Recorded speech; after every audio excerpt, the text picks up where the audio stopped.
Bonsoir à tous, ici Jiba pour un retour sur la World Magic Cup, les championnats du monde par équipe, qui est personnellement mon tournoi préféré de l'année. Ça s'est tenu à Barcelone du 10 au 13 décembre 2015, et vous voyez sur la photo de quoi était composé le top 8, puisqu'on a les drapeaux des 8 pays qui étaient en top 8, donc de gauche à droite, le Japon, l'Écosse, le Guatemala. On a ensuite la Thaïlande, le Danemark, l'Autriche, l'Italie et Cocorico, la France. On va donc parler de cette équipe de France menée par la poigne de Pierre Dagen que vous pouvez voir tout à gauche sur cette photo et ses trois coéquipiers qui ont donc été qualifiés par les World Magic Cup Qualifiers qui sont tenus à Marseille, Lyon et Paris. Pas dans l'ordre d'ailleurs, puisque Arnaud Soumet s'est qualifié à Lyon, Hichem Tejdidi, j'espère que je ne prononce pas mal ton nom, je suis désolé, qui s'est qualifié à Marseille, et à Paris, Fatih Ben Haribi. Donc malheureusement, après un quart de finale où ils ont vaincu le Japon sur de très très belles parties, et le Japon qu'ils avaient déjà battu en dernière ronde durant le tournoi, la France s'est inclinée face à la Thaïlande sur une dernière partie décisive. On avait Hichem qui avait perdu sa partie, Arnaud qui avait gagné la sienne, et il y avait 1-1 entre Pierre et son adversaire, et la 3 a malheureusement été fatale.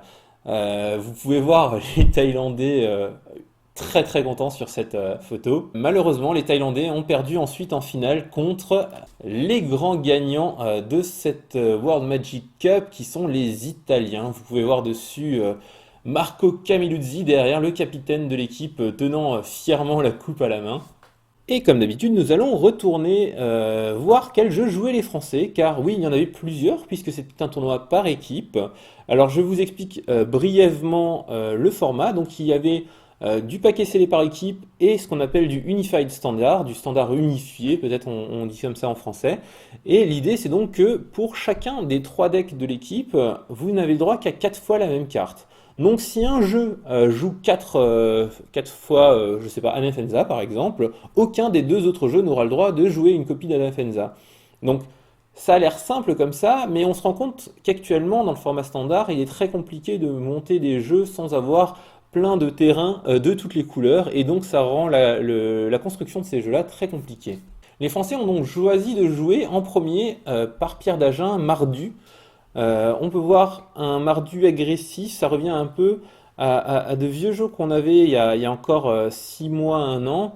On a des bêtes agressives en bas de curve, on a le chercheur de voie, la grande maîtresse et le marcheur porte-en-gare, donc des créatures pas très très chères. Et ça monte un petit peu en curve ensuite avec le dragon, Pia et Kiran Nalaar et puis Colagan derrière.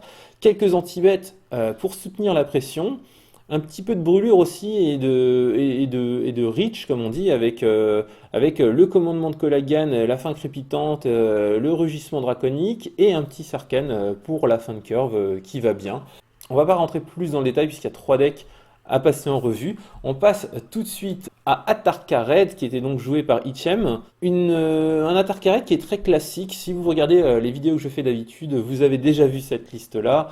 On a des créatures très rapides, plein de créateurs de jetons, et on finit avec la combo Rage de bataille témurienne et Devenir immense, ou simplement Force du Titan, où on va essayer de passer une créature avec double initiative et beaucoup de points en piétinement pour finir. On a également le commandement de Colagan qui marche extrêmement bien avec le fait d'avoir plein de jetons et plusieurs créatures qui ont la prouesse. Un deck très agressif qui prend d'arrache-pied tous les decks qui choisissent de jouer plein de couleurs.